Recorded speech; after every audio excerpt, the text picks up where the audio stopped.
Last example was we saw two adapters, array adapter, simple adapter. Simple adapter was taking array list of hash map as a data type, whereas array adapter was taking a simple array list. Simple adapter, although it's slightly complex, but it is having a trivial name like simple adapter, but it can represent a group of data. So that's the flexibility of a simple adapter. So we had used array list of hash map as a data type to bind the view, of course, inflate the view on the list view. Uh, in this case, this particular form is kept on the top of the activity. The below we have a list view. So my requirement was to move this particular block to some other activity, or so next activity. Let the user register from or enter the data from the new activity and come back and have this particular part fixed. So that's what my requirement. I'll just reproduce it and then ultimately I move on to SQLite. Okay, let me create a new activity.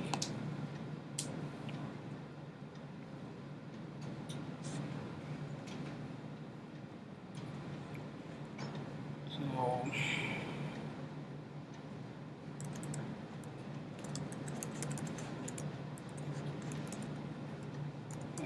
TVP.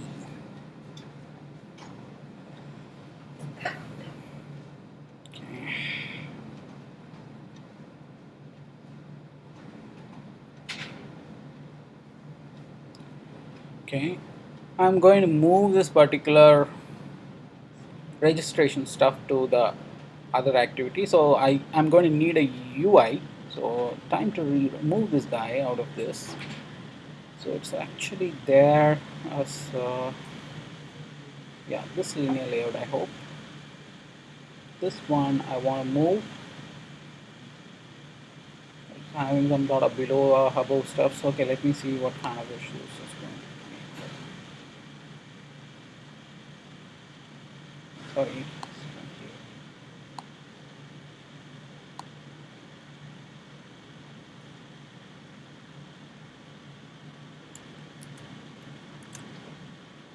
The list view is going to be below to after removing this header.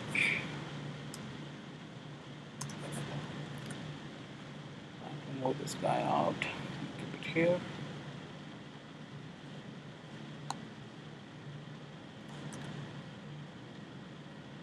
I think I can move the declaration as well.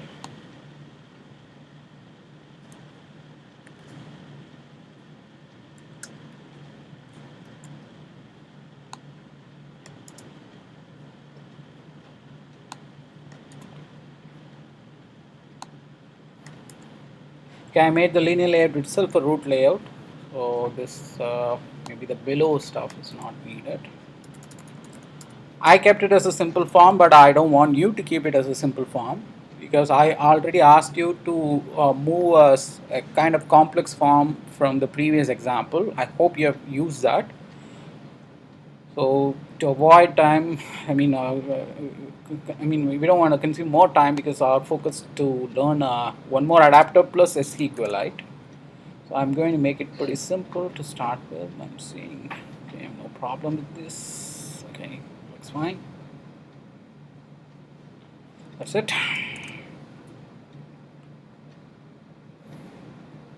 So in this case, the action bar stuff we need to do to give a back navigation. So let the user come back. Magnify.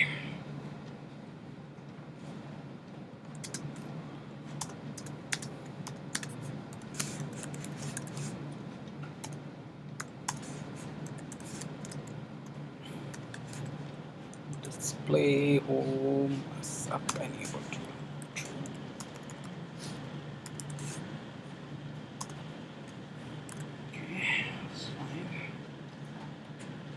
This is already contains some sort of menu, but we are going to need one more.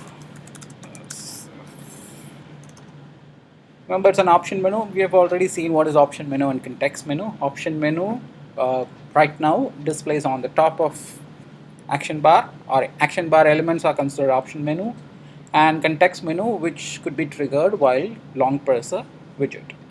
So let me see, id equal to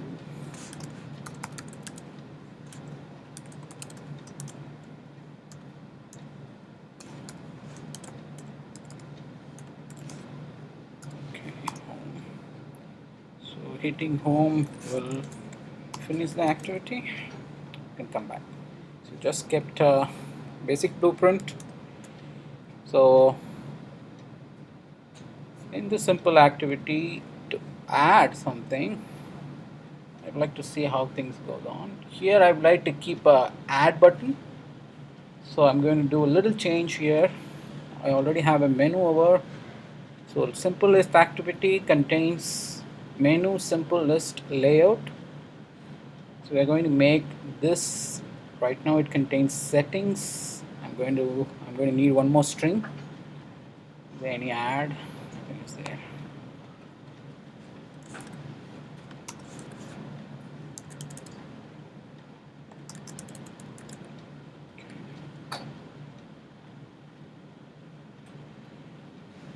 Going to make title as add action, make it add.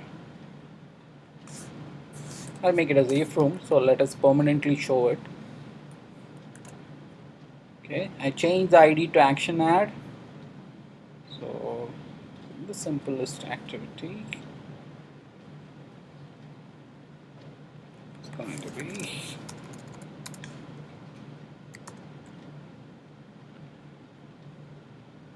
this is for back button, and you can put a switch case. I would recommend switch case as much as if your conditions are very limited, if else loop would be fine. I mean condition statement would be fine. If you are seeing a complex if else or control blocks come, I would recommend switch case. So in this case it is r dot id dot action add. So now this is going to take the user to a new activity. Okay, this is context menu, save is there. Okay, we may need to do some changes here, but before that I just fire the intent, take the user to a new activity, the source, and register.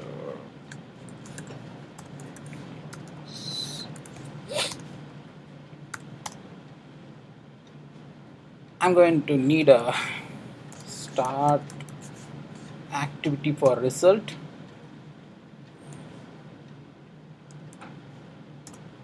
and a constant, a request code, a constant number needed. Is there anything constants left for us? This I can use for edit purpose. I'll use one for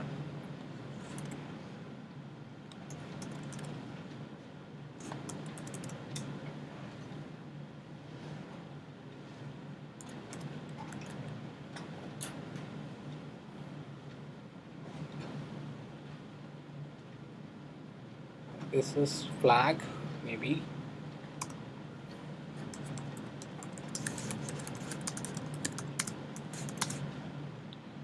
Which request code.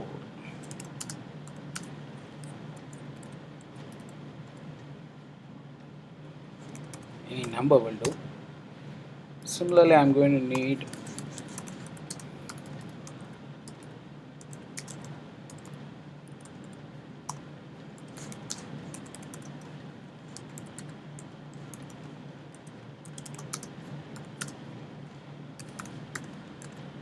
if anything required, we'll see. So it needs a request code.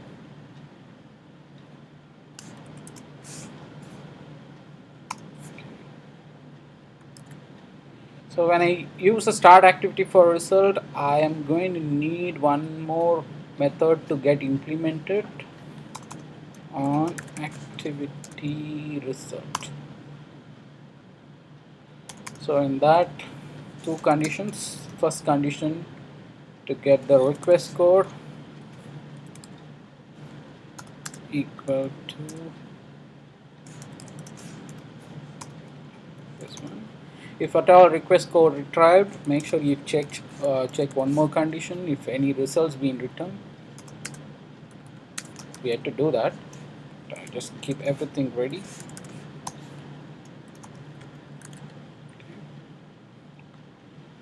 It's fine. So that let me run, see if things goes on.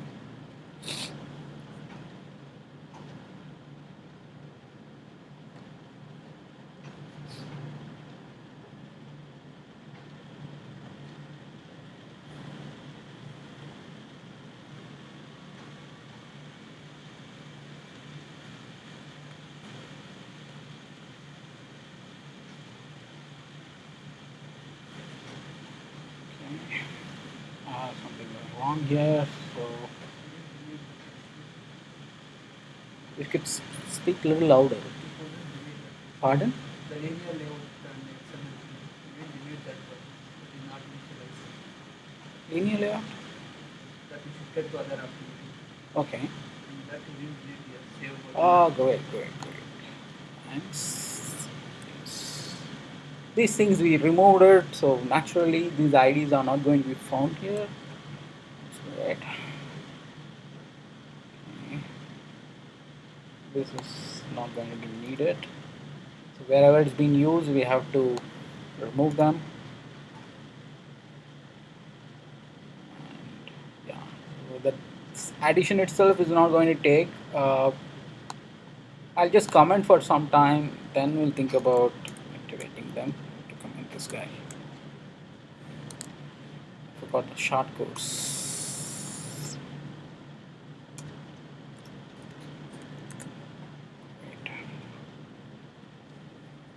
The save itself is not there, right? This condition itself is not going to trigger, but anyway, let's see.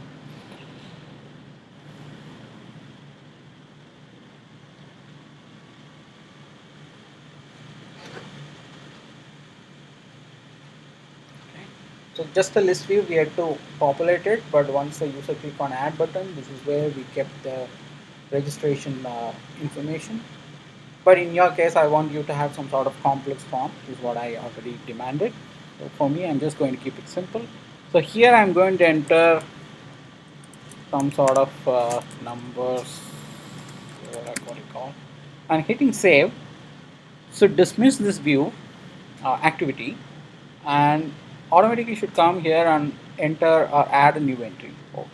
So this is what my requirement. So with a normal parcelable object like a bundle, I can still achieve my task. Already I have a sufficient keys introduced, so I'm not going to have much problem over here. Maybe one more. I need to differentiate the activity for new insert or edit purpose. So that probably I may have to define.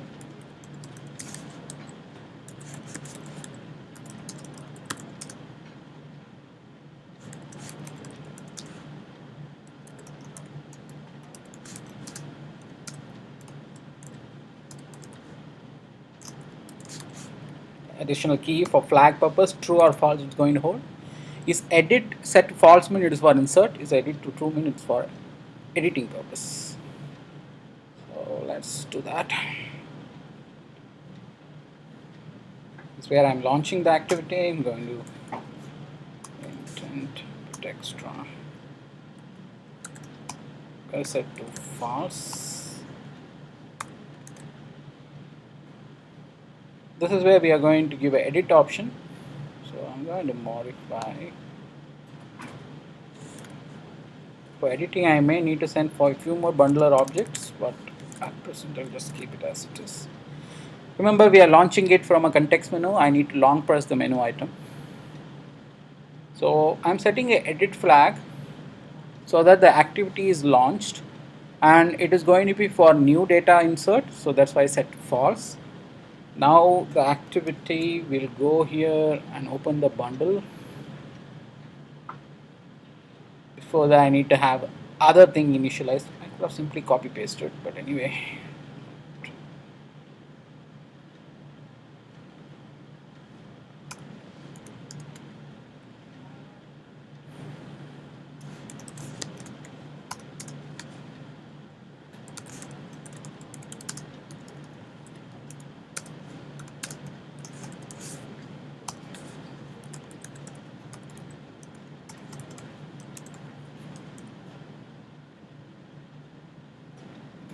Name field. Okay.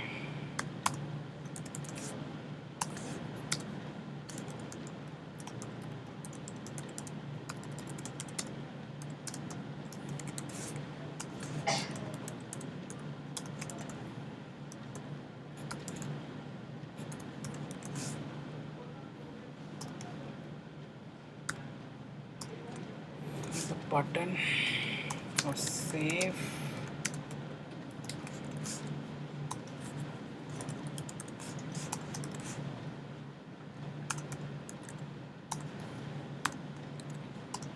So button may need a event listener. Let me implement locally. Gets pretty bored of.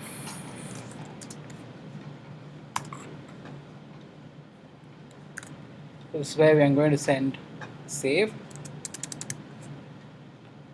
Okay, before that I'm going to need them global.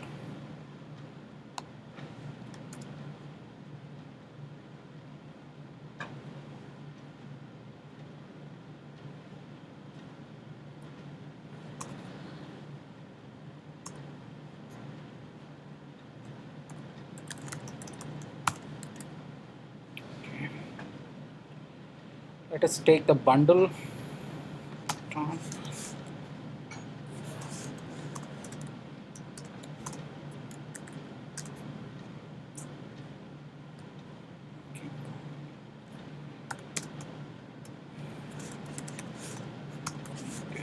Extras.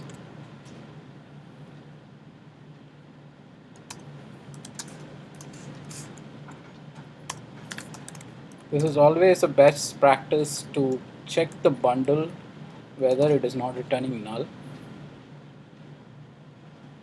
So if bundle get boolean, sorry,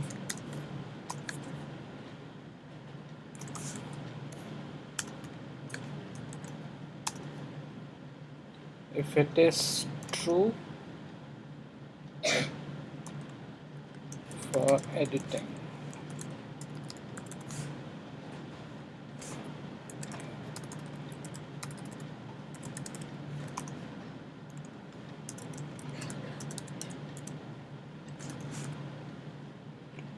for addition,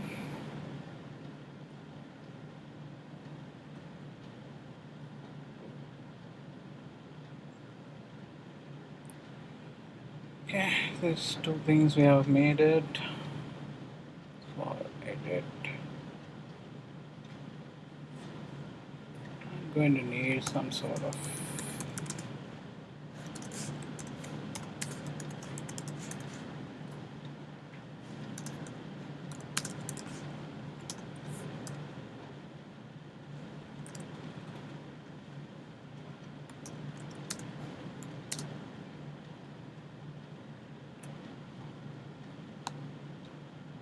can directly could have get it anyway.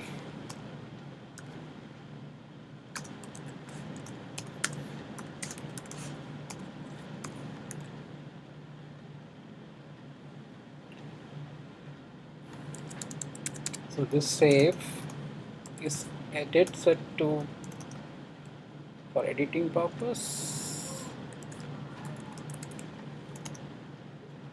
for add purpose. Compose the intent.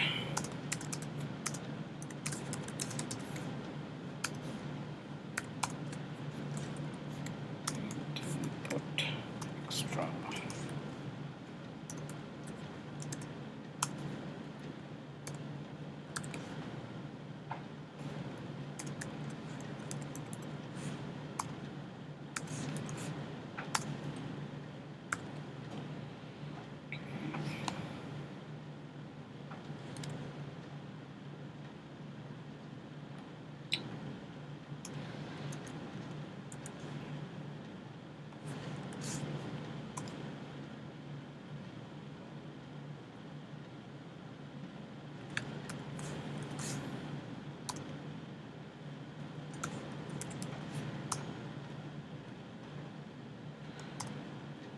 I may have to send the flag back. So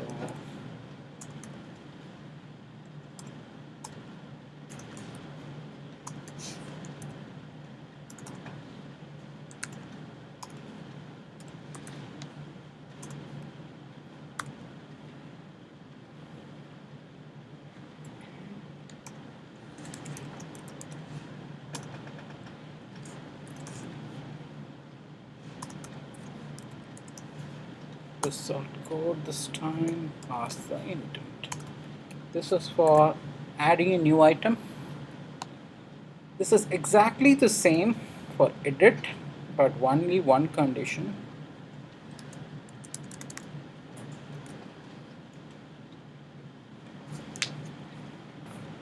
I may need the index of the item which is going to get edited. That also I'll add it.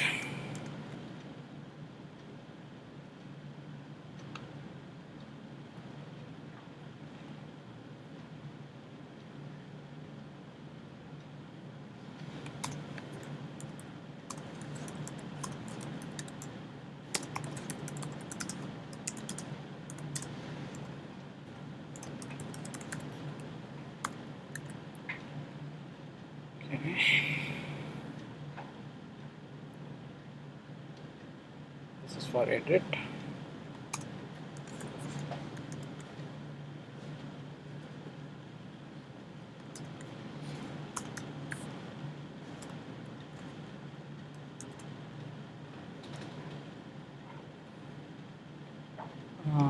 Index info position. This is the index of an item so that the particular item could be edited.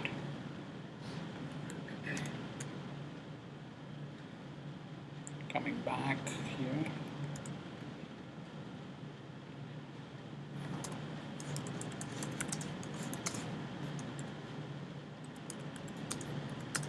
You could set a -1 if I don't know.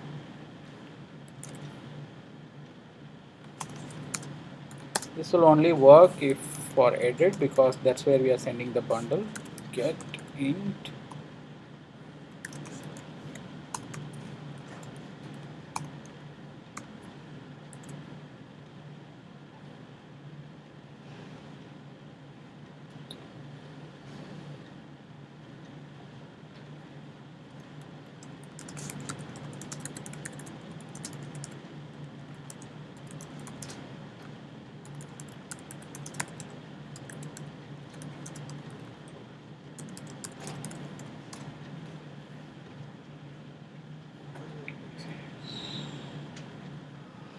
insert put extra.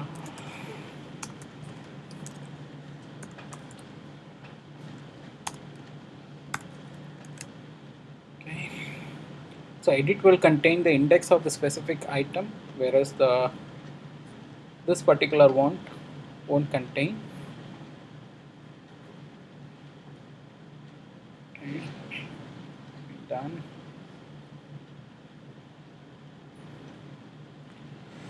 I'll slightly make it. Okay, that's fine.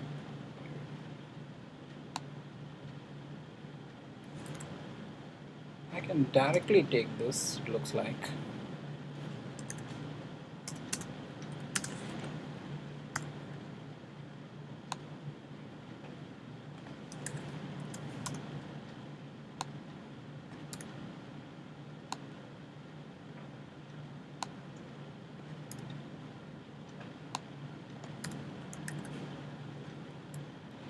There's going to be this particular flag anyway is going to come for insert or edit purpose. So this is going to be common, whereas the index alone will come if a particular flag is set to true.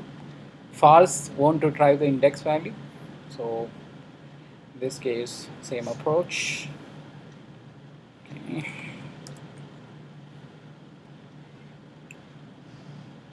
I'm assuming I'm ready to send the data.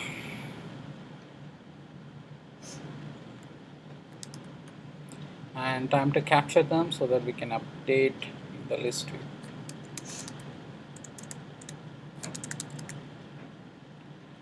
first thing, get the bundles.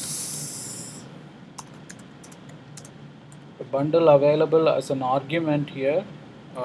Data get extras. Time to check whether the bundle is not empty.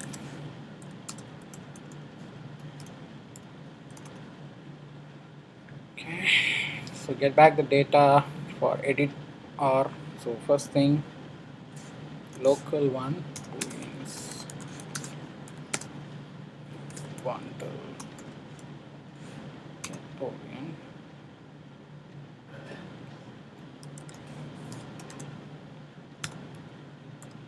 I don't need prefix because it's a local data here. So anyway static. If is edit set to true for edit purpose.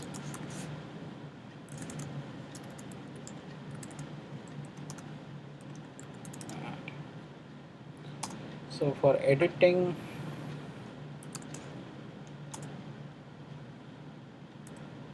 first I need to build a hash map.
These things we have got.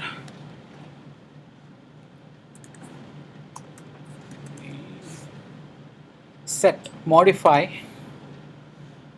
First one you need to give a index. So in this case, it is also available from a bundle. Get int ID. I remember. And the hash map. This will do the editing job. So in this case, I will add hash map. So this will do the addition. In this case, in both the cases, I need to tell the adapter to notify change.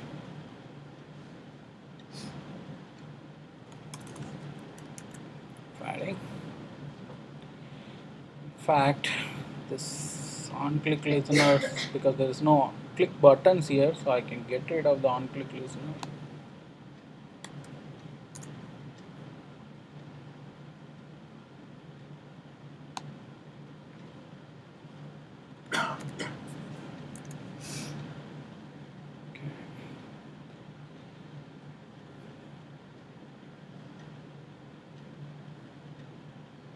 Results looks fine. Now sure, did a lot of changes. Let me see how things goes on.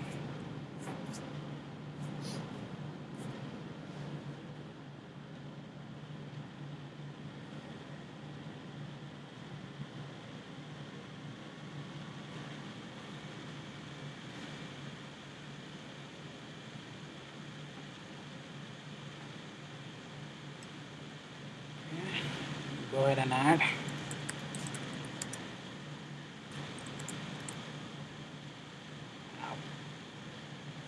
Save should get finished. Anyway, the entry has come here.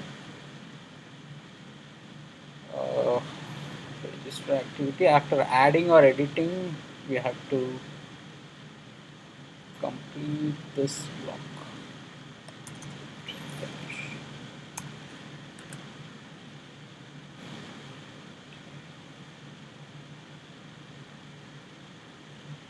I rushed it because I'm expecting I've already completed this part.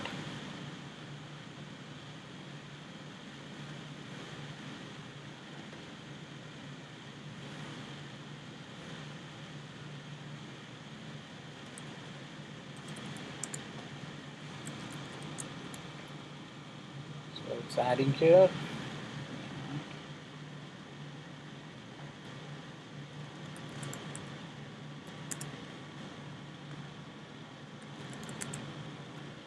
Things are adding, so we made the adding working. So let us see how the edit we can do. Most of the code we have done already, but we have to do some more thing to restore the values. So that I may have to do. So where I'm checking this edit. So here it is.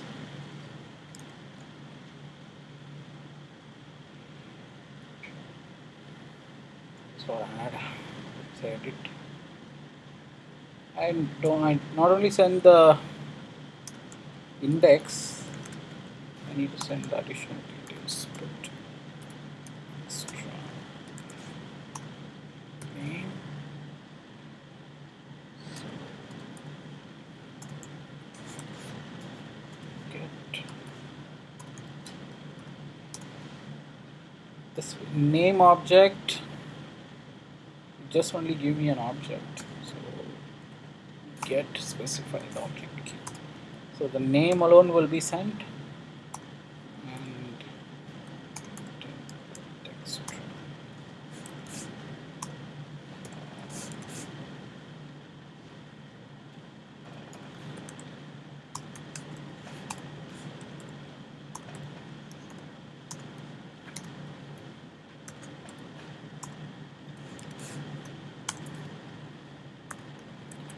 So this value would be sent for edit screen so that the same detail would be displayed over there. Register activity here, it comes.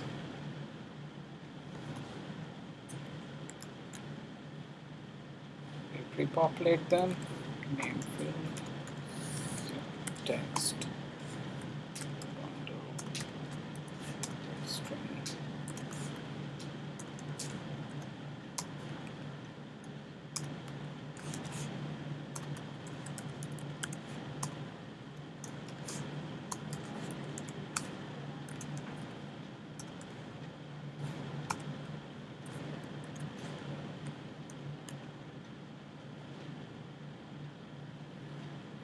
So for if I edit is true, mean the value which is going to get edited would be shown in the edit texts so that the user can modify it and hit save will modify the content. So let me start that.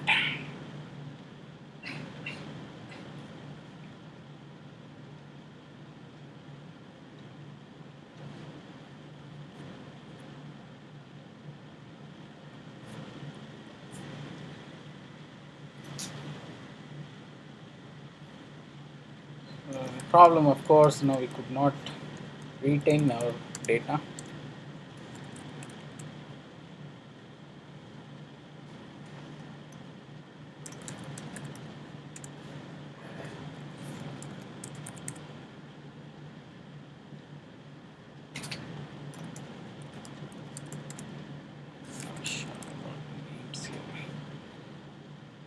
Okay. So edit we have given in the context menu. I need to long press. The choice will appear. Clicking edit. Oh, it's not going there. Let me see.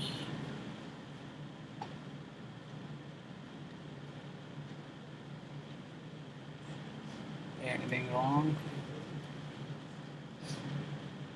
Let me try.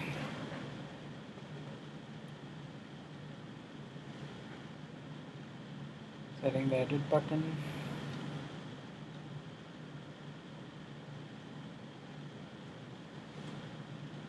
Oh, IDs are wrong.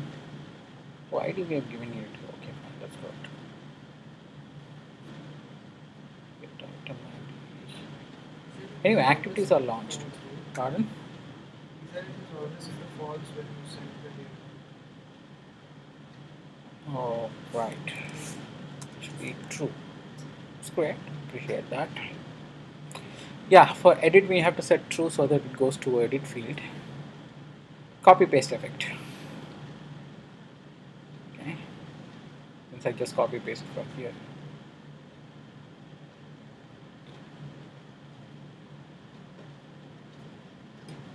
Again, I need to enter.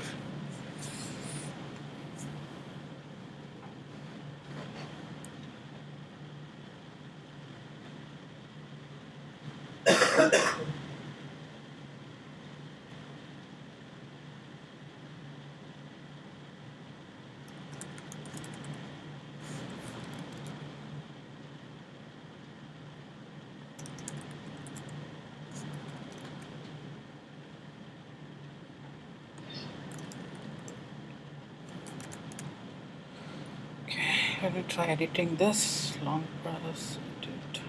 We got it. So now the data is here. I can change them.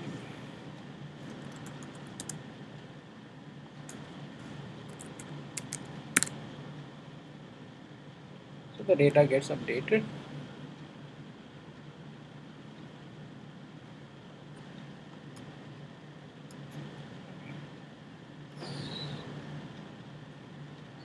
Whatever it is, the things are getting updated. So we are reverse bundling, of course, but forward bundling is also there because the flag values or data are going. So bundling is happening between the objects or between the activities. So data being sent and received between the activities, and of course the activity being launched using start activity for result, so that the closing activity may return or may not return the data. So that could be used for updating my list view, and the form has been kept over there, and of course user can come back without inserting anything also. So everything will work fine here. And of course result request code, the constant procedures, whatever I've done, it's a very standard procedures. Okay. Never mind about these kind of errors, it's all trying to say typos, so that's fine. So this is a simple example of having the registration form separated from your activity, so that will go back and forth and update the data in the previous activity. I hope similar thing you have done. If not, you may get it as a reference, and of course you can do it.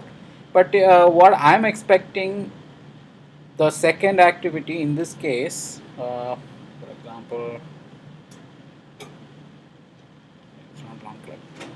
This particular form should be slightly complex. That's what I said. That example I gave from a previous one where we had a kind of registration form. So I want you to keep it this one instead of this one, because I just need to complete it faster. So just simply move the previous one to this activity, but I want you to make slightly a complex one, if at all you have done.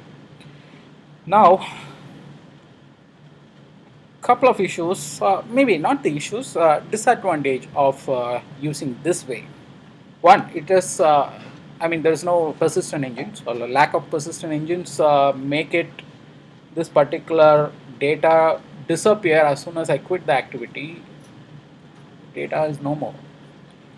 Second, if a complex form is being included over here, you need to send back and forth all the data from your array list, such as name, roll number, username, password, male, female, interest, business, whatever you keep.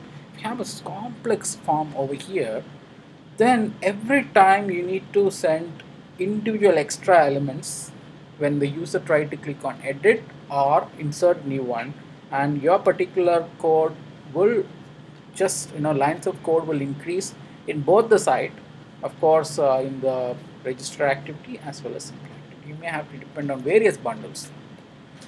So that may be a slightly advantageous one, but this is still a viable solution.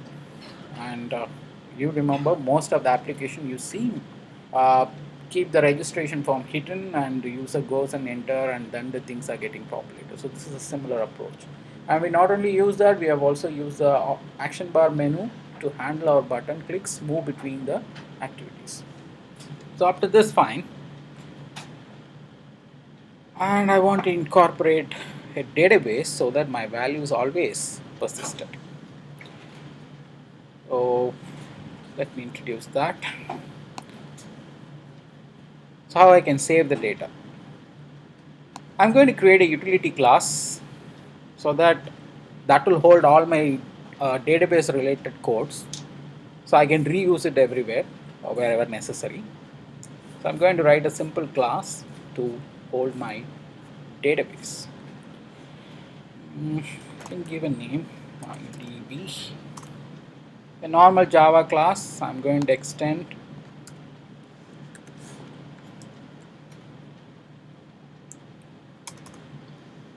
if you are remembering the conventional database programming, a database always require a user and password to access the database. Do we have a similar procedure here in Android also? In fact, we don't have, because the database is personalized. So the phone have a full privilege to access the database without a specific username or login or anything else. But only thing, it should get a readable and writable permission. So writable permission will not only give access to read and also give a permission to modify or delete the content. Whereas the read only permission, or you can simply read the content, and of course you cannot do modify anything. So that's the only thing you have. Before that, let me create a simple blueprint of my database, and I prefer to move all the keys constants here, so I may have to recreate the same. So let me first say static final string, my DB name, database name,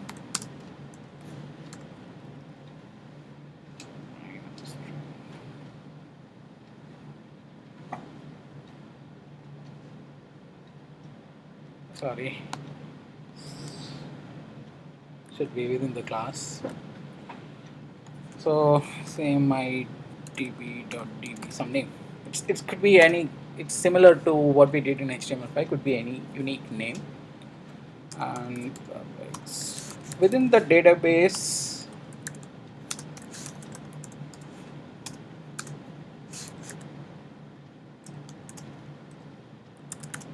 what is the table name you want to create? So a database may have one or more tables. Each table may have set of fields so that the individual records are being saved. So the table name, so students, something, any name, and the individual data which you are going to save.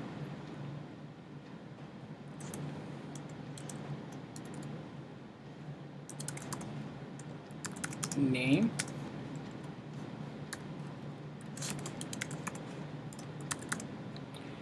I'm just creating a new key constant. I could have very well used the previous one from the same activity. Name, roll number I already have, but to make it reusable, I just keep it separately, because if you really want to see the previous example, and you can still use them. So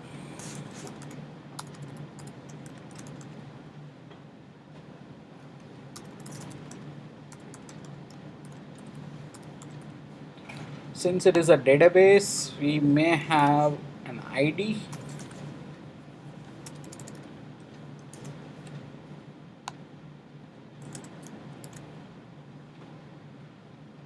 I want to keep this as just underscore ID specifically for this example, or maybe the next example, but for time being, assume this, I want to keep it as underscore ID. I have a big usage of keeping like this. And this is the table, and everything seems to be done. Couple of other constants needed.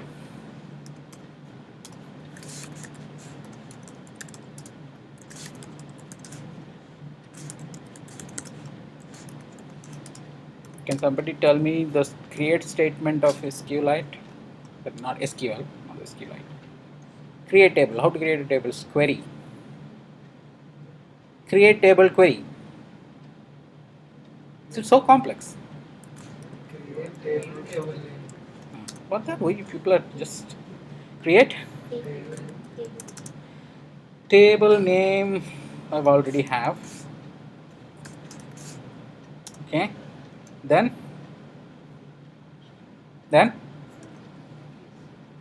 with the fields. Primary key, create table, okay. In this case, student ID. Okay, I'll just first write the query, and now I don't want to confuse you immediately, so just I'll fully write the query. A table. In this case, table name is student table, and fields ID. Here, SQLite demands this way: integer, primary key,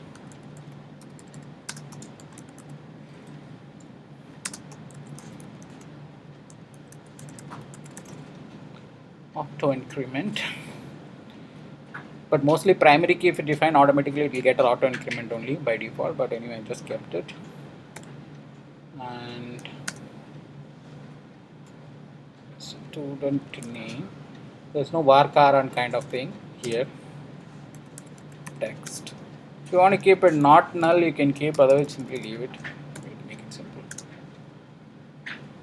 Student roll number. We'll make a roll number into number type so that we'll also understand. So this is a typical create statement. Create table, table name. I use the uppercase to differentiate the key words of your statement and the fields. But it's not case sensitive. You can use all lowercase or all uppercase is up to you, but not the fields. I mean, this could be lowercase as well. Okay, integer, primary key, student name is a text. But if you're like, text mean it can accept anything, and of course roll number I kept it as a number integer. So this is a standard create statement, but I want to slightly let's copy this.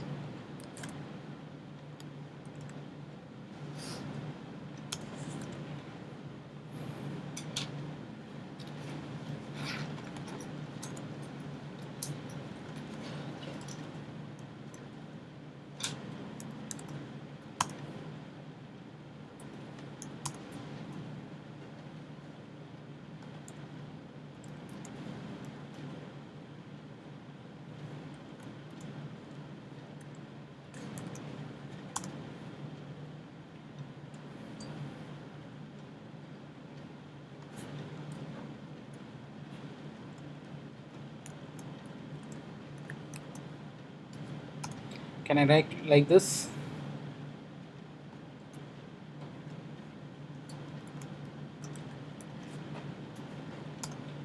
Can I write like this? Just concatenate it in between to avoid, because I can simply change the field name here itself so that it will reflect everywhere. So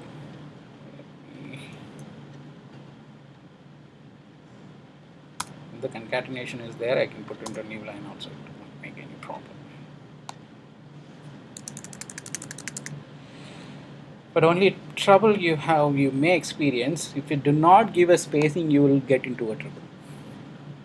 Make sure you have a sufficient spacing given between the keywords and the constant. For example, this will merge create table and the table name together. So keyword and these things will merge together. So make sure you have a sufficient spacing between the field names. So student name looks fine for me. All looks fine. So this is a create statement. So can somebody tell me the drop statement?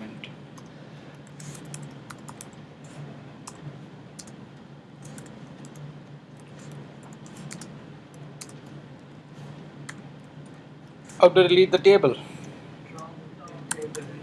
Draw table name.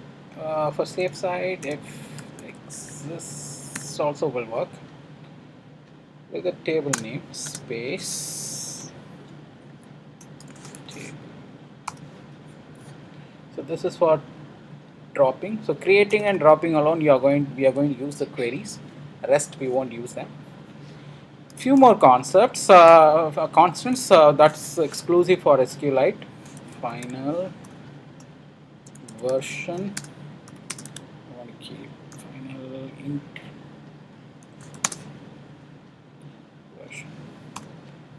So that's it.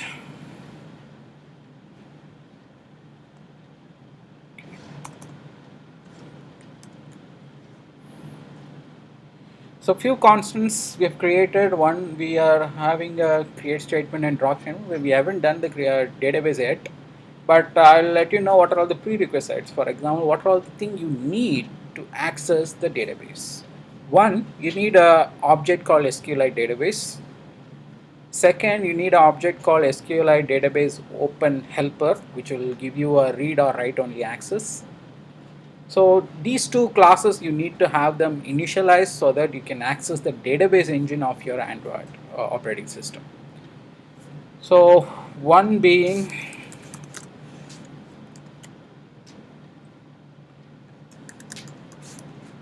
SQLite database. I'm going to make it as just DB. I just declare it. I had to initialize it. And one more object, I need to open my database. That object can be initialized by because it's a kind of abstract class. I need to implement that class, then only I can use it. For that, I'm going to use inner class. I'm going to write private class.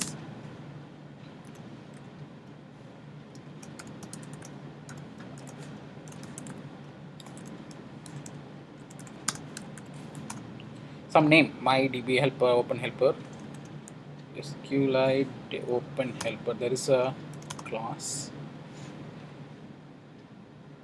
This, it's similar to our index DB where we have a request, create and update, some sort of upgrade needed, something we wrote, I remember. So similar that block, which will give you a read or write only access, and also it will create necessary tables, and it will handle the update or whatever necessary information. So it is already putting some sort of error. Let me see what it is going to say.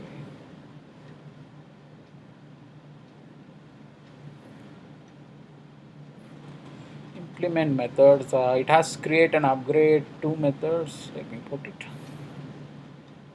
And still some sort of errors. Let me see if any solution comes.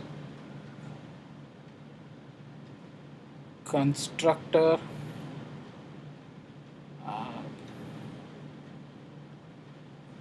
Okay.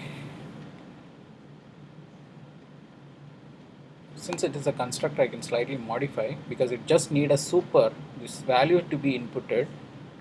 I'll do one thing. This is name of your database, DB name we already have. Cursor factory, default factory, whatever, how the cursor works. If you want to modify the cursor behavior, what is cursor is a result set, is similar to what we saw in the HTML5 index DB. If you want to modify the behavior of the cursor, we can override here, but we had to see that situation. But as of now, understand cursor factory set to null. Version, we have already kept it. So at this point, the database will be created. When database successfully gets created, it is going to execute this block. In this point, we need to create a table. A table will be created. When table successfully created, it is ready to be used. But one point, if you are upgrading the database, where version number gets changed or database itself gets changed, you can handle the upgrade in such a way. New version greater than the old version. You can drop so that the table could be recreated. So db execute drop table and recreate the table. That's it. So your SQLite open helper has some abstract methods. Through the abstract methods, you create the table and handle the upgrade. For example, when a version is upgraded, drop the old table and create a new schema. And also you are telling in the constructor, passing the value stating that what is the name of your database and what is the version you are keeping it. These values should be inputted. So, but it was actually asked through the constructor, but I just kept the super alone because the value is being instructed, so that I can keep the constructor smaller, so it will only take the context as an input parameter, because the context only has to come from outside. Rest of the variables I declared here itself, that's why I removed them, so I can directly access them. Remember, this is an inner class, mean a class contains another class inside. Okay, now that object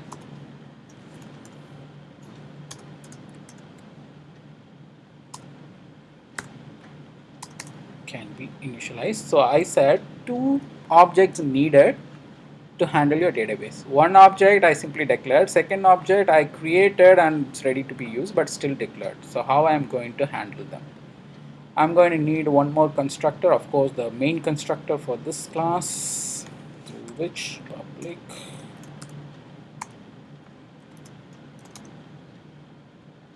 is going to take a context as a parameter.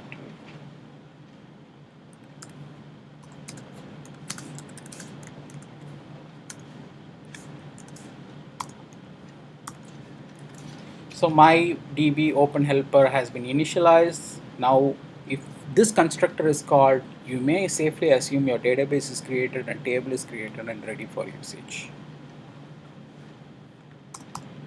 Further which I'm going to need a couple of utility methods.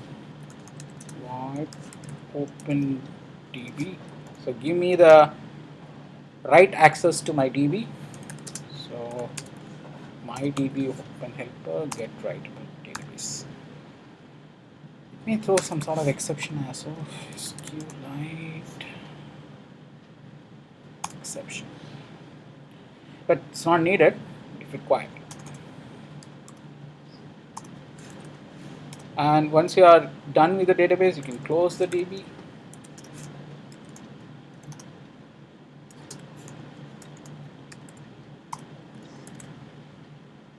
So basic skeleton has got created. This particular class having the capability to create a database and get the read or write access to the database. But we had to write the records, but this particular class can do that. But I had to extend it. Let me add a couple of other methods so that we can extend it a little further. Public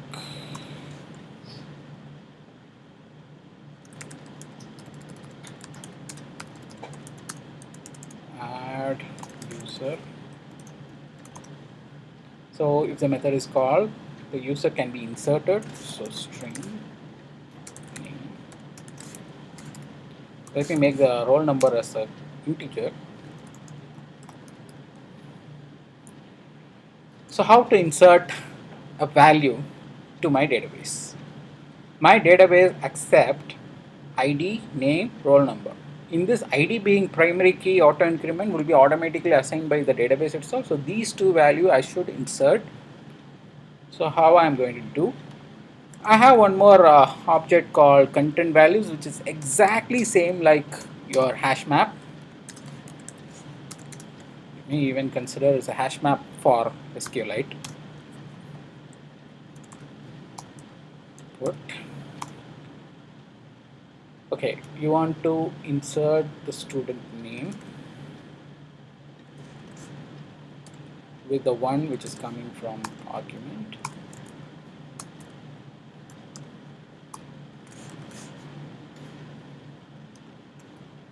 Student roll number. Set. Now insert. There is a DB. DB mean object of your SQLite database, which has got initialized in open database. Once the open database is opened, you will have an instance of SQLite database with the writable access. So I can insert the value using that object. Tell the table name. There is no null column hag, no condition at all. So I'm going to keep insert values. So when I call this method, my values would get added to a database. It will return the primary key also, I don't think.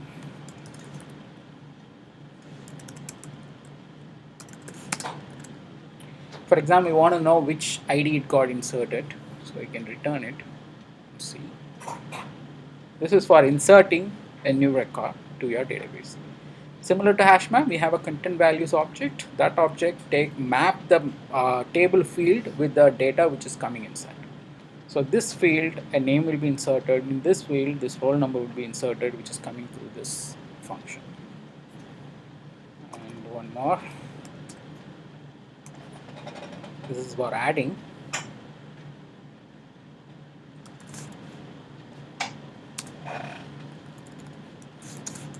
Update.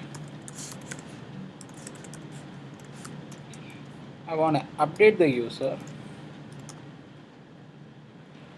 If I really want to update, I will be having the ID of the user. So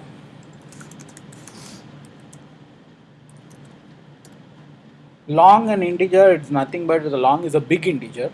It has a bigger index than the normal integer.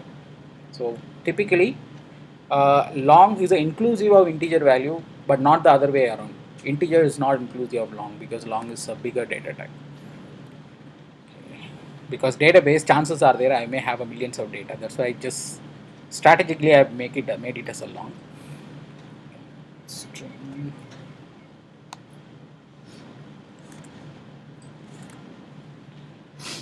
Let me update. Same way.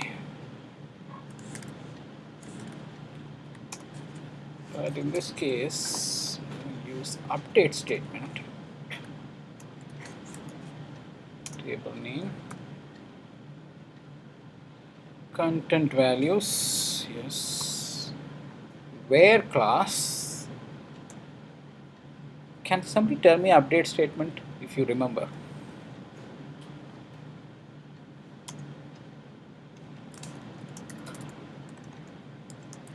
Update.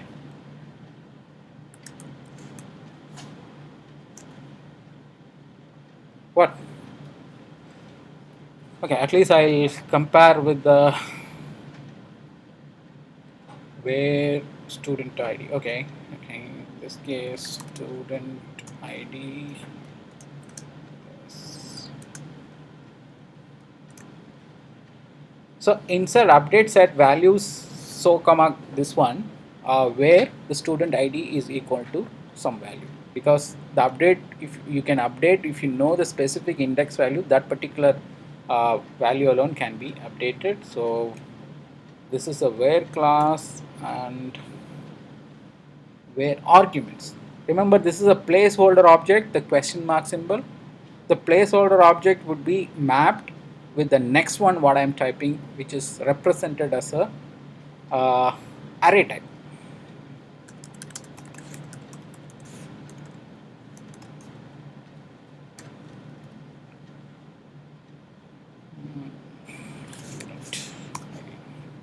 That should be array. So let me convert the long to string. Anything can be converted to a string by simply concatenating plus, but this is the proper way. So it is nothing but update set student name equal to the value or student roll number equal to this one, where student ID equal to some value. Update set table. Okay, so in this case, it is going to return an integer ID number.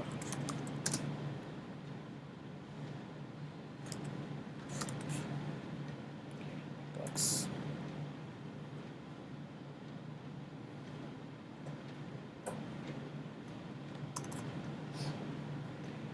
add update we have done. Now we need to retrieve it. That's a very important one.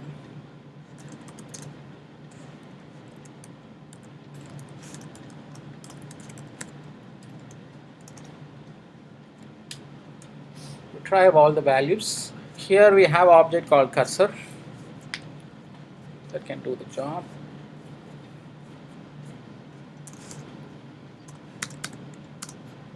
Cursor is the result set, mean instance of all your data after doing the query. DB query. There are plenty of things out there.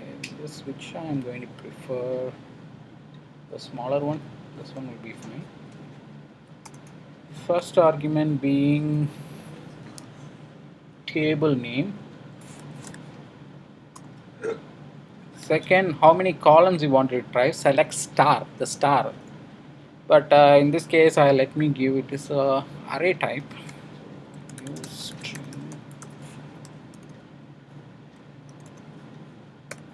So what are all the columns you want to retrieve? Student ID, student name, student roll number. These are all the data you would like to retrieve. And selection. I don't have specific. I want to retrieve all the data, so there is no selection or nothing. So I probably keep null for everything. Selection orgs also I don't have. Group also I don't want to do any grouping. Having nothing to do. Order also I don't want to do anything.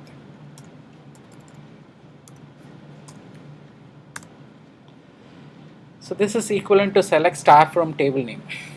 The star mean all the fields, but for your understanding I have given the field names. You can still specify null, it will return all the fields. Okay. Cursor, okay, we'll do one thing.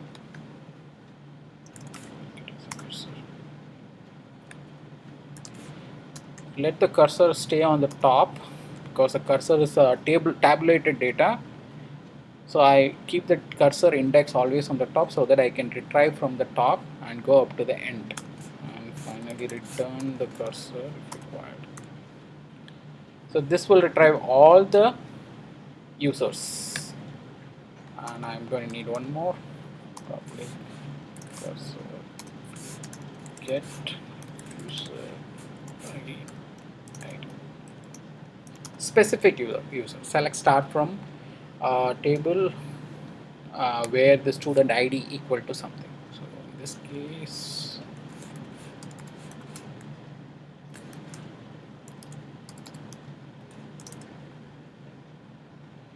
same thing.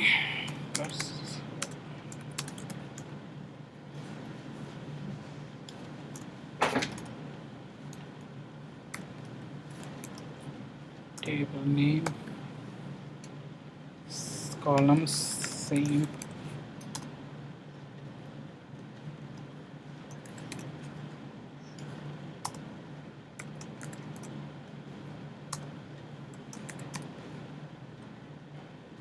Okay. Now this time we are going to have a selection where student ID equal to something. So student ID is a string, so I need to form a part of a query where student ID equal to this one, and selection R. So that has to be, because I'm using the placeholder, should be a string. As usual, long to string student ID. Then this group stuff I don't need anything. Having also I don't need.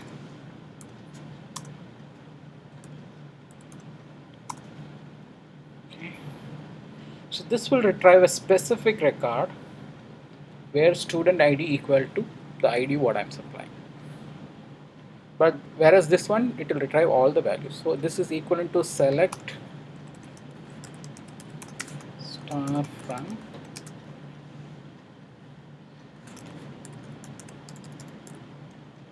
the table name we have given.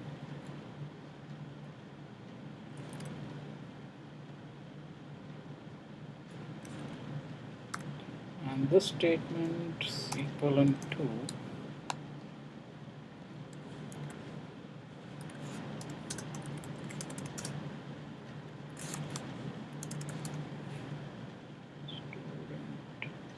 this we have given just underscore ID.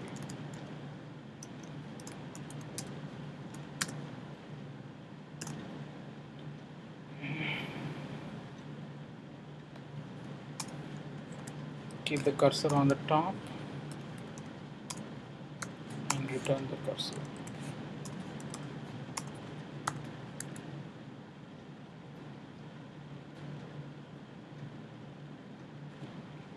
Okay. Finally, the delete one.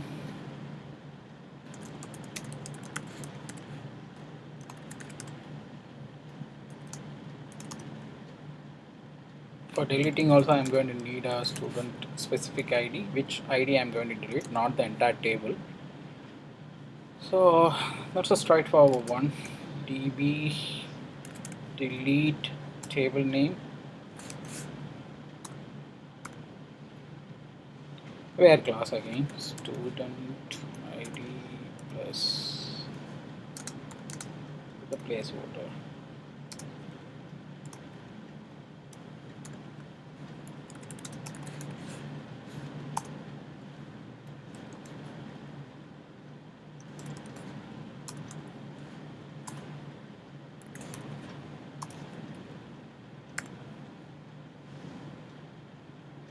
I think this also will return integer, I think. Let me see.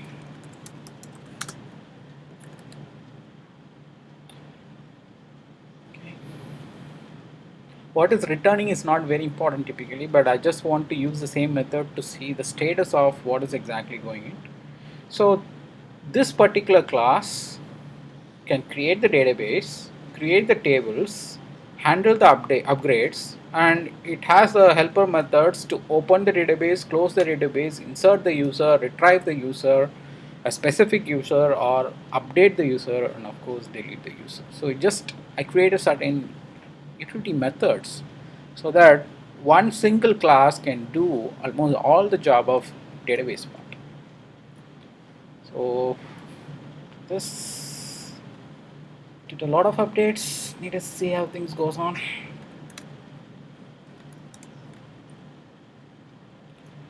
So let us see how things goes on. This is where I want to migrate my database part. I'll do one thing. I'll back up these guys.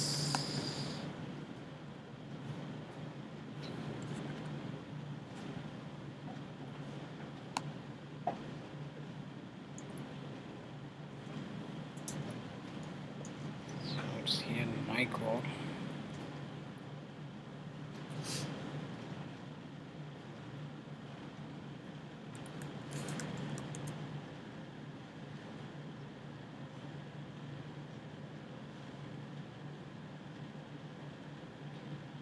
What's the app name? It is my ListView.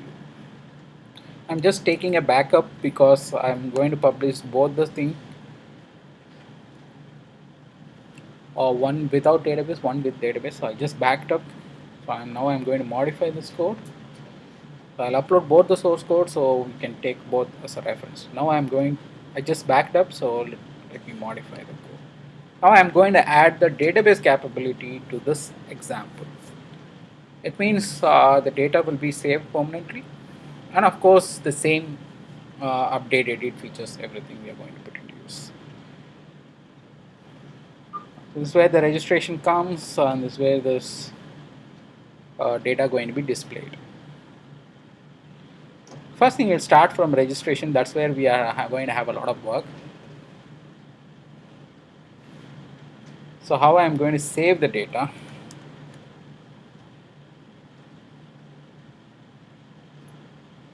In this case, I can directly save from here. I don't need to depend on sending the data back to a previous activity, whereas because the database can be accessed from any activity, I don't need to have a dependency over sending and receiving all objects in between. So the major part here, I'm going to get rid of these things.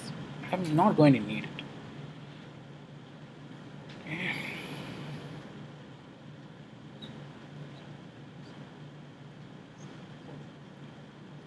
Text edit.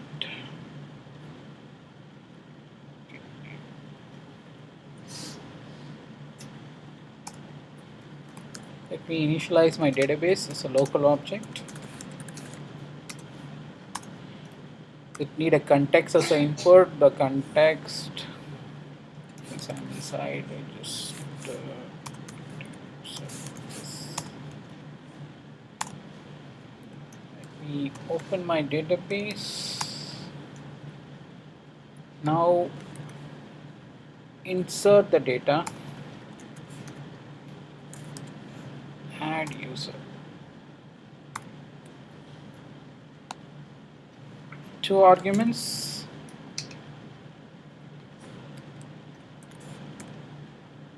Second one I need as an integer format.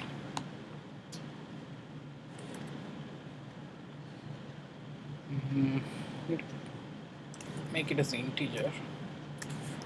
Parse integer. My data got saved at this point. Now I'm going to close it. This is for adding the user.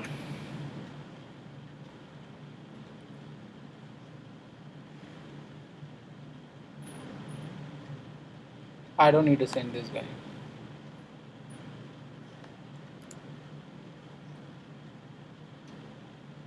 Data inserted. This is for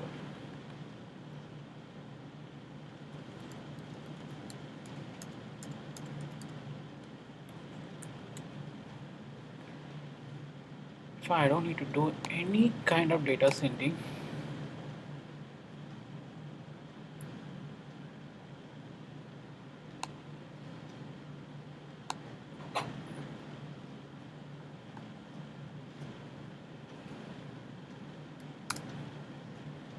In this place, I'm going to update the user by ID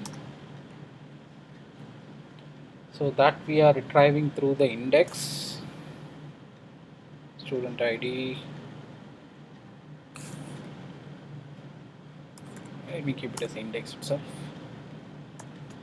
Same thing, two arguments.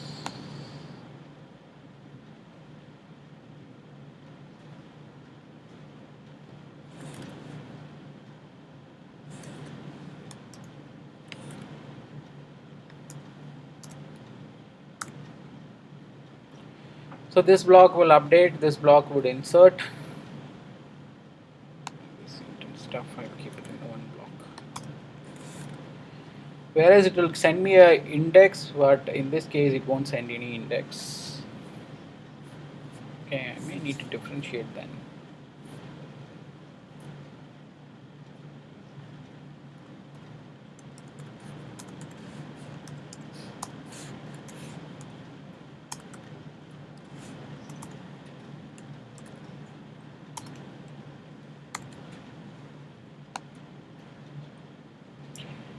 We can streamline this.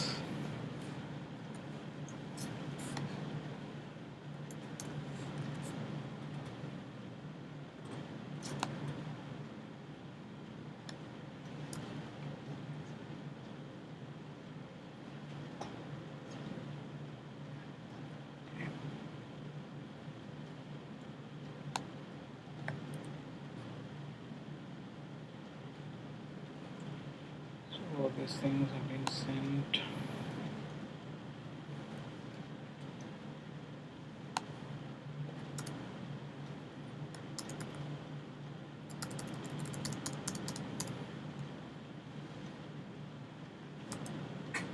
That's fine.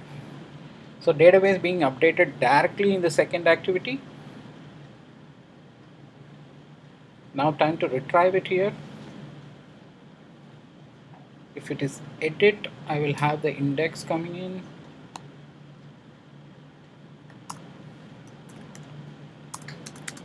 Wherever you needed, open the database and close wherever needed.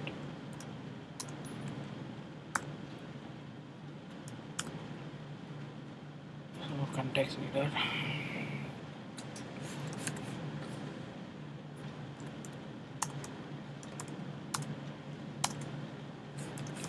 Retrieve the value.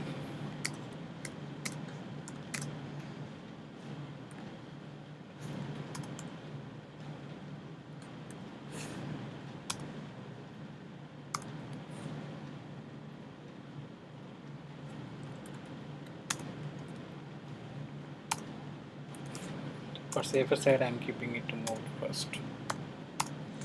The cursor is the result set. Even though one data or multiple data comes, I would advise to iterate it over. But in this case, get user by ID, it's going to be having only one occurrence. It is not going to have more than that. But I still want to put a for loop.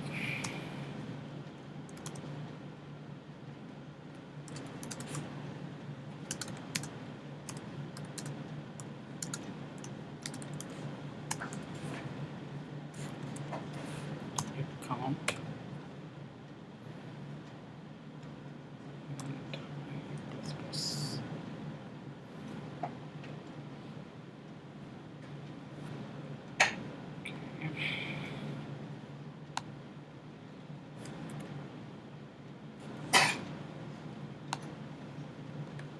Slightly complex to retrieve the value from the cursor.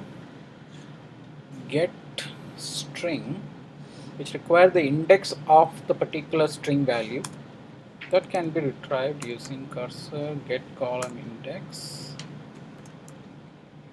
IDB student name. So it will check the cursor, does it have any key called student name? So that will retrieve from the cursor and attach to a name field. The same one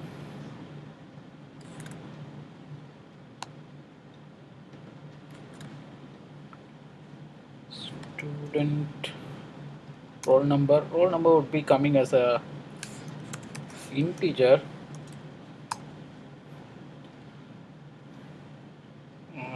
When you point an integer, make sure it is converted as a string, otherwise it will check the integer value in the resource folder.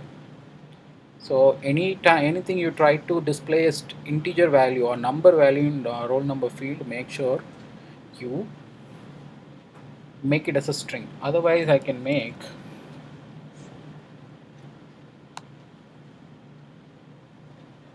for your understanding, I'll do one thing.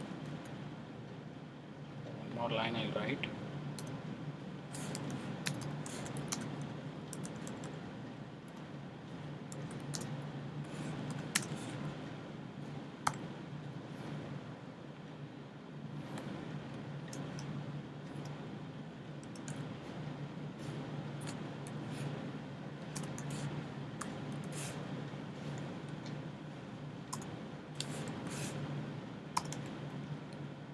This is appropriate way. If your cursor having additional data, it will go to move to next, otherwise quit. And make sure your cursor is also having connection with the database. Make sure you close the cursor and close the database. So you retrieve the value and get the value, map it to a field and close whatever connection to a database, and you're done, and you retrieve the value here. This is only applicable for editing. So value will be retrieved and can be updated, can be inserted. So both it will do. Okay, so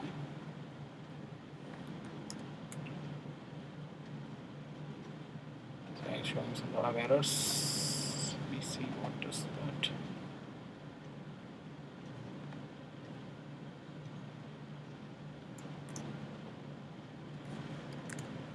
Okay.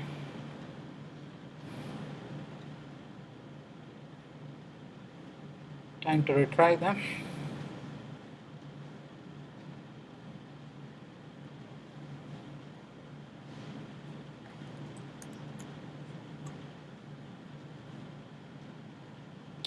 I need one method, private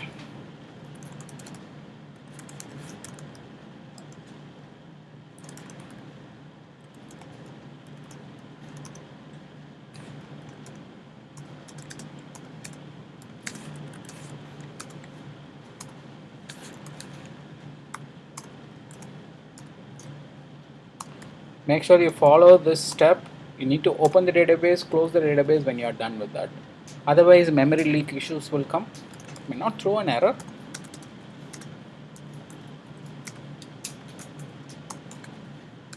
Get all users.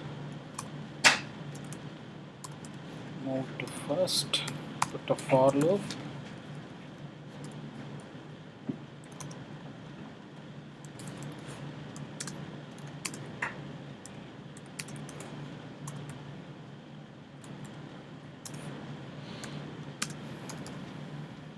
Sorry.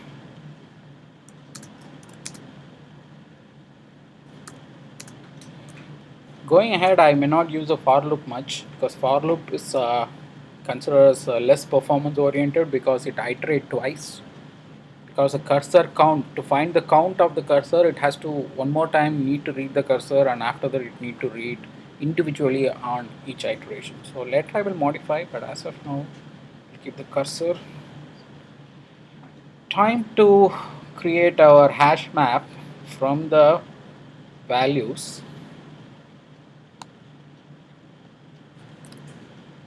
of the database.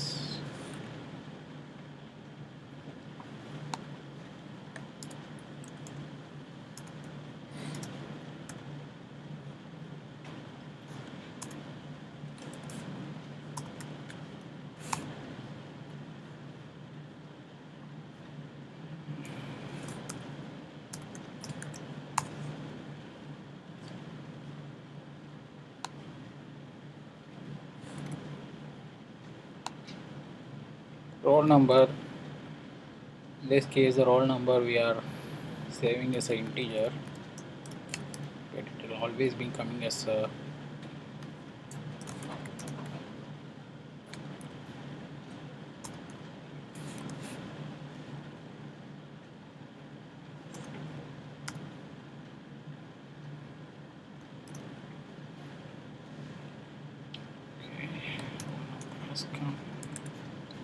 one more thing.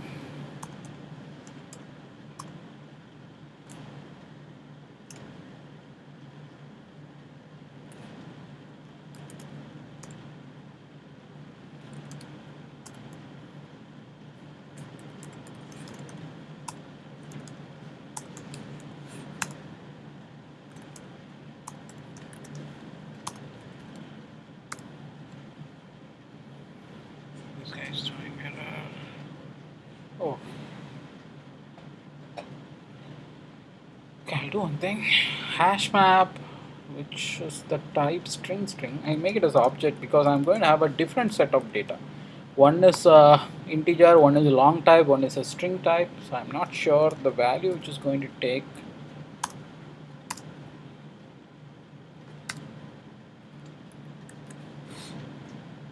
So that I don't need to worry about.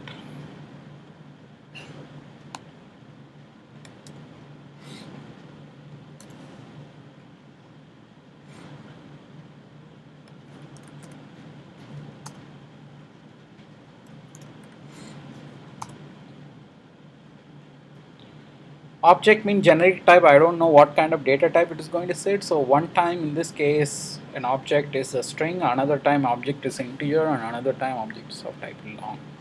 So if you make it as an object, it can take any kind of data. So these values have been added. Time to insert to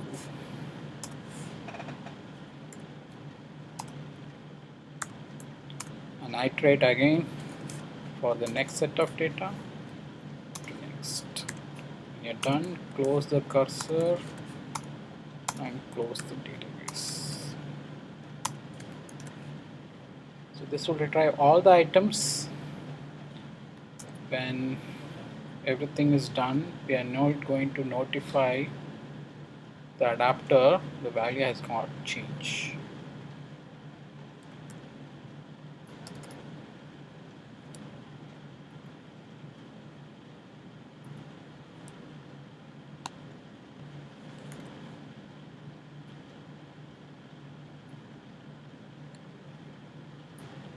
Okay, I'll do one thing.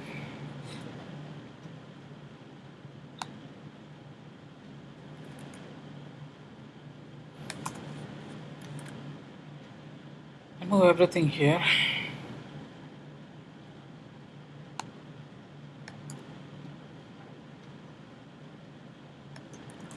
The previous style. So this is to restore my list view from the database. This is for handling edit.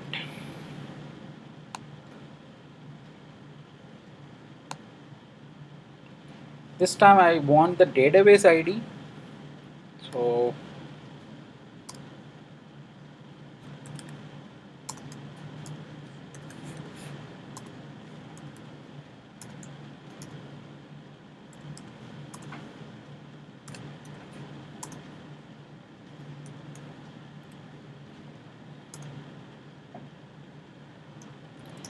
tell it is a long time.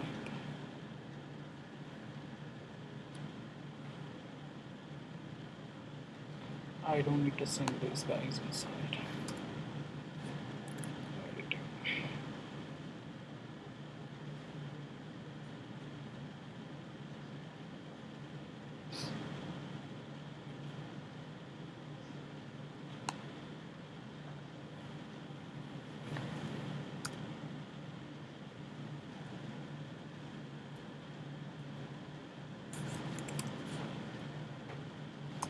Just refresh back.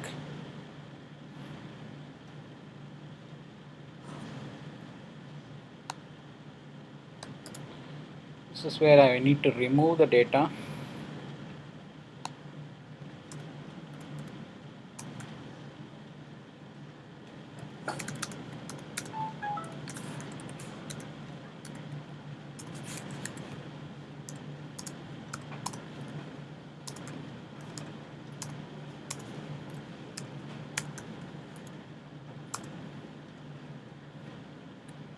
Same thing.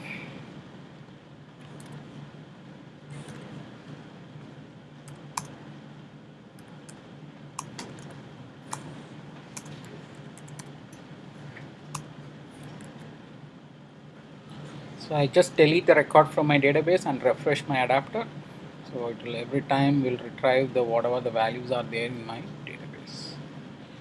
So delete done, edit takes a primary key to the next activity, whereas this one does not take anything.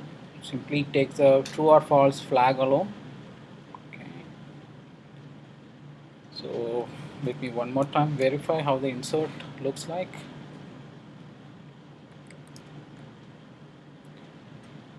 So as usual, it checks the bundle is coming. If the bundle is coming for edit purpose, it will get the primary key value from the index, and specific index is actually instead of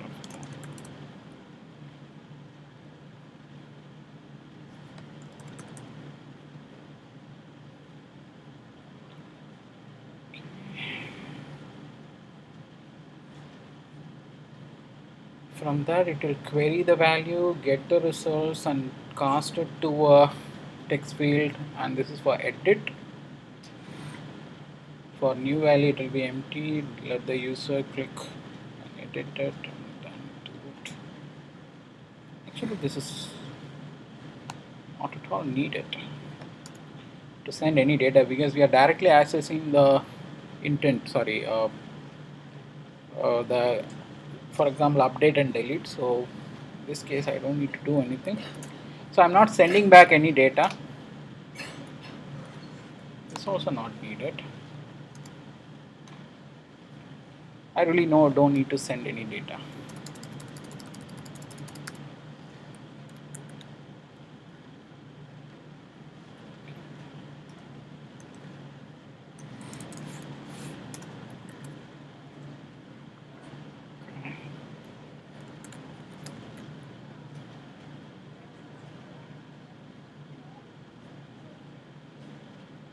There's not going to be any bundle. So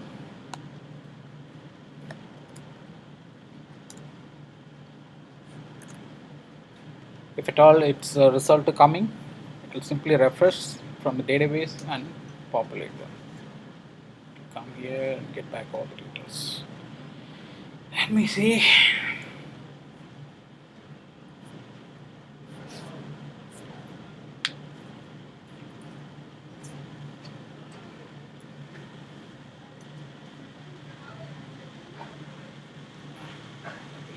It's cracking.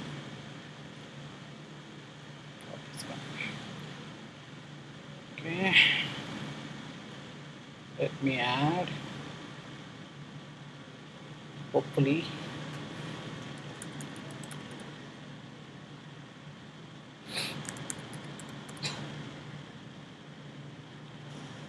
Something is wrong here. But anyway, the value got inserted. Let me add one more.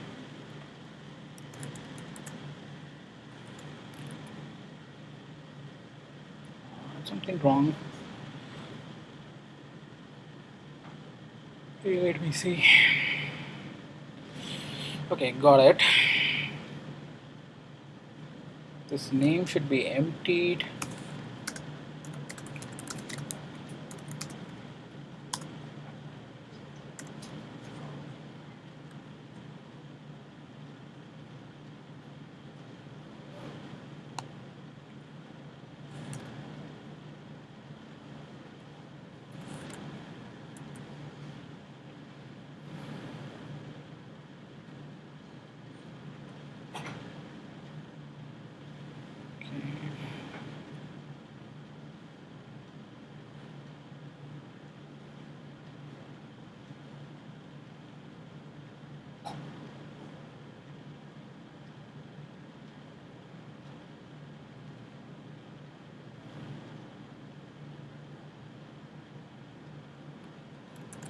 Let me try one more time.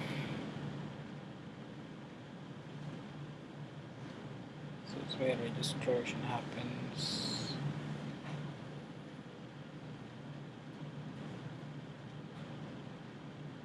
It's all integer type.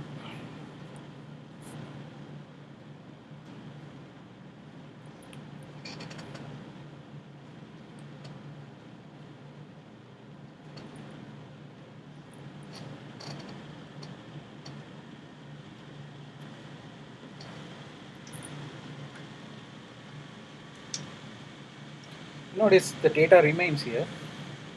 So that itself clearly tells us the data has been saved in the database, but I think it is not only coming, but let me see if I can edit. Oh, values are there. So I could not display that alone. Let me try to modify.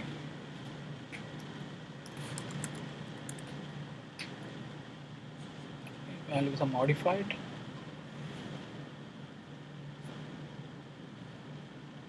Okay.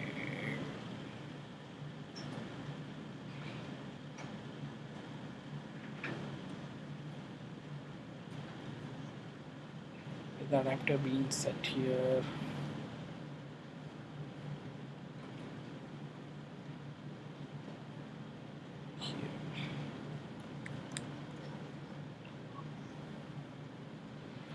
This is where I'm mapping the value. This is roll number. Okay, should be a string to map it. Okay.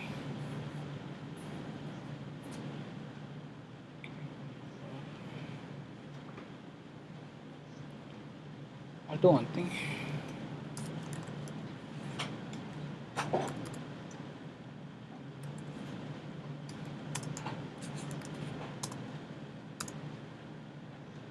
Because it need a string, so I have no idea. So I convert it as a string and save it, display it. For edit.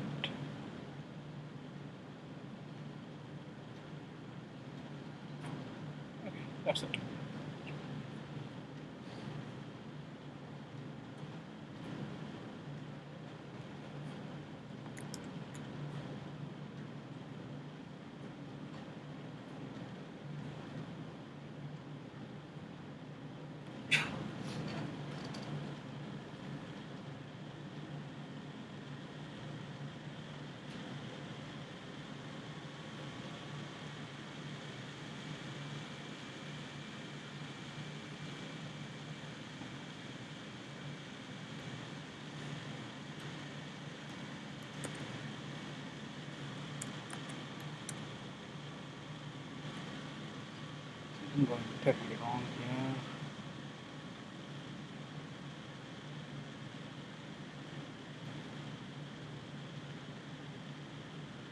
Ah,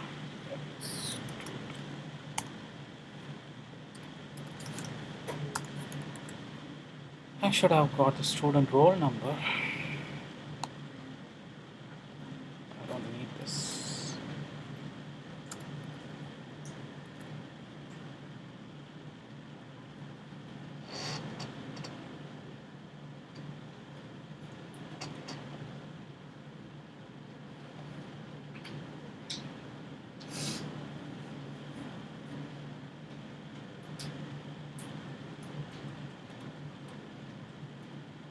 Yeah, do I have it?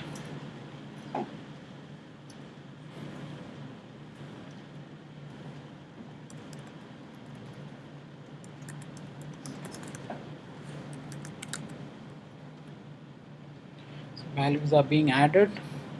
Now I can safely close them, and anytime I can open it, I will still have my data. The data is always persisted, and I can still edit them, and of course I can delete as well. The value gets deleted. Everything is permanent in this case. Values are permanently written, values are permanently deleted and updated, and data can be persisted. And of course, we have put the SQLite into use. So how I did it, I created a simple class which has all the capabilities of database. It can create a database, get a read on write access, and having the table name, everything defined, and it contains 4 or 5 utility methods, opening the database, closing the database, and as well as update, retrieve, delete, all the functions. We made them as a simple functions, and of course we wrote a inner class to give a read and open access, for example, to open the database. If you make a mistake, if your database does not work, uh, remember the very first time when you try to get access to your database, the database would be created. In very first attempt, if you make a mistake, I would recommend keep upgrading the version to higher numbers, then do the changes, because once the database table is written, but it may fail while inserting the data if you have your insert statement something wrong or create table statement itself wrong. So in that case, if you need to update your schema or you want to add one more field to it, you would have to upgrade the version to something so that the previous table dropped and a new table or new schema will get created. So this is a very important point. You can either upgrade the version, otherwise you can change the database name, keep track of your database name, so you can go before or after. So similarly you can use these utility methods. So this is a simple one, but you may have to slightly create a complex one in your case because the previous form was slightly complex. But still, it does save. This is a example of using a database. The advantage is I don't take much data between the activities. If you notice, the intent carries very simple data. It does not carry various data. It only carries the edit flag and the primary key value, and it doesn't carry more data. And while retrieving, I don't need to worry, simply refresh the adapter, get all the list and refresh it off. And this function will refresh your adapter and get the all value, prepare array list of hash map, then map it to a simple adapter. We also have one more adapter called simple cursor adapter. In that case, I can get rid of this array list also. I don't even need this array list. I can directly display the cursor value, whatever coming in. That I will write in the next example. It's a very small change we need to do, but I want you to get yourself comfortable with writing SQLite database, and this one single class will take your time, and maybe my experience made it. I wrote it without any errors. Remember, if you do even a simple mistake, will take your time. I'll just remind you, if you forget to write a space between here, drop without space table, and it will throw an error. You may not be knowing why the hell the error is coming, and you need to make sure without typos, without spacing or any kind of error, you write this class, make sure you persist the data. For example, for your comfortability, you can create a simple application and have this alone, so not to integrate with the list view, but make yourself you understand the SQLite concept, or you can of course go ahead with this example. But remember, when you write a SQLite, remember SQLite database is kept separately. It's not part of your application. So the data is being written outside of your application. So make sure you follow this procedure, get the access to your database, open the database, and of course get a read or write access, and accordingly do the transaction with the database and close the database at the end. If you notice, I everywhere I open the database, when my job is done, I close the database. When I open the database, when my job is done, close the database. So I don't want to maintain a persistent connection with my database. When my job is done, once I get back the data, I close the database. So I will make sure my application consume lesser memory footprint. Okay, that's it. Okay, I'll upload both the source codes, guys.